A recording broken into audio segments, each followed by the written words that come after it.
So we've passed over some pretty rough terrain the past couple of days, and we were just doing a little pre-systems check this morning, and I noticed that we were missing a couple park lights.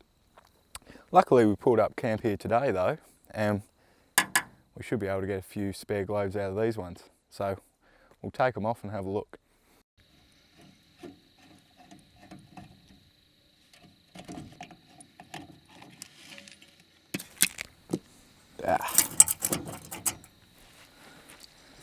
A little bit dirty round it, but put in a bit of Coca-Cola, a little bit of emery cloth, and she'll get us to Perth at least. Yeah, so we've come across a few wrecks here, and this is an old Suzuki, or known as a Suzuki Mighty Boy. And it's quite a shame because if you look under the bonnet, it's actually all pretty complete considering its age. These actually weren't a bad vehicle in their day. I believe they came out with a little two-stroke engine. They were a little bit underpowered, but you could easily get a conversion kit to put a four-cylinder Toyota Corolla engine in them. So to see it in this state, it's a real shame. And particularly these older four-wheel drives, just like the Land Rover, they've got a heck of a lot to offer. They're a lot lighter, heck of a lot simpler, and you don't have these funny fandango things called computers in them.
Fascination with mechanics has been an obsession since an early age. First of these was the steam engine, which I still today hold a certain warmness and fascination to. After that it was tanks and military vehicles. But all these forms of technology share one simple thing. They share mechanisms and simplicity. And when you're in this part of the world, doing what we're doing, that is the one key thing that you want.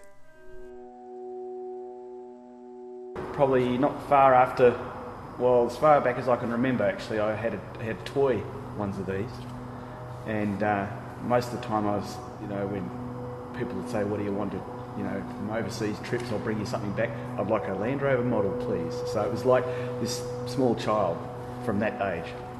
So I've always wanted the iconic Defender County 110 shape, so I finally got one after 20 years of looking. The first Land Rover I ever saw belonged to my uncle Tom, who was an employee of the Hydroelectric Commission of Tasmania. And I was only a little tacker, and he introduced me to this Land Rover. He had it at the back of his house, and it was all brand new and shiny, and it was his work vehicle. Neighbour had Land Rover Series 1s. We also do a bit with that, but got to like them and knew that they was going to last forever, so I bought one. I used to go bushwalking and track cutting, and the fellas that I used to go with had Land Rovers. One was a short wheelbase and one was a long wheelbase, and they always had competitions to see who was the best. So when I turned 18 and got my first job, a fella at work had a Land Rover for sale, so I bought it. All this work and all this effort had been in aid of reaching this point. I'd put everything on the line. My bank account was down to $150. Nothing was known, and there was no turning back. I'd been very insistent with Damon about going to Kalgoorlie. If there was a chance of potentially getting a job in the mining industry, this would be the place to find it. I just might find one here, I said to myself. Straight from the start, I knew that the odds were against me. I'd said to myself that the likelihood of finding a job in the mining industry and being able to use my degree was very slim. Though I still had in the back of my mind that it would be nice to be able to use the degree I'd worked so hard for. It didn't matter at the time. I just needed enough money to survive. And this is what this trip was all about, a trip of survival. All my career avenues had failed in Tasmania. It was everything or nothing.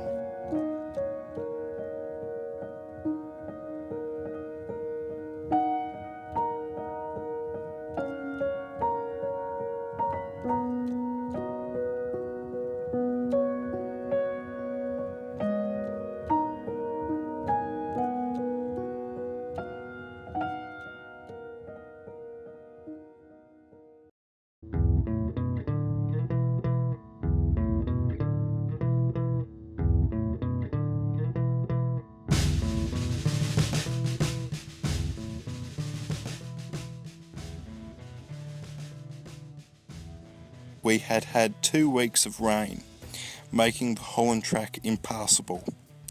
Though a track following adjacent to it, the Victorian Rock Road, named after Queen Victoria, was still passable.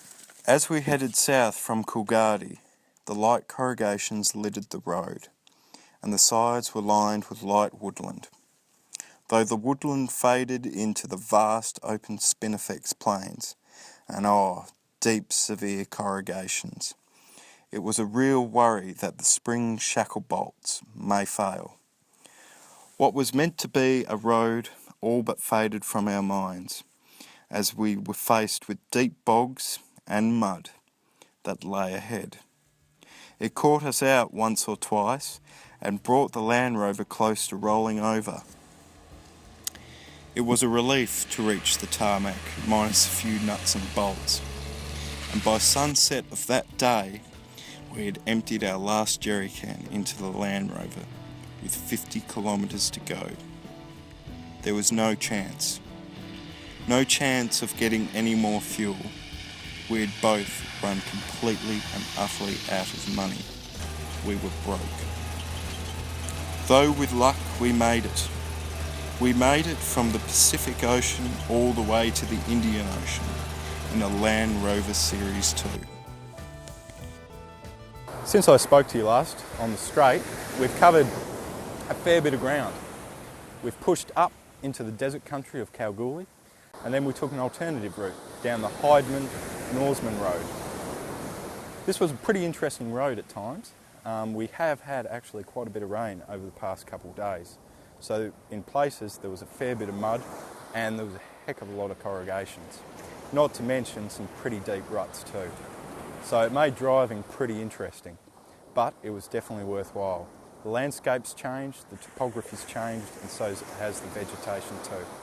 And we've made our way finally all the way from the Tasman Ocean over to here, the Indian Ocean, and now we're down here on the beautiful coastline just south of Bunbury. So the whole trip goes to prove that you don't need the newest and greatest vehicle in order to see the wonderful world we live in, and certainly not to see Australia. So as long as you maintain it, set yourself reasonable miles each day, anything's possible.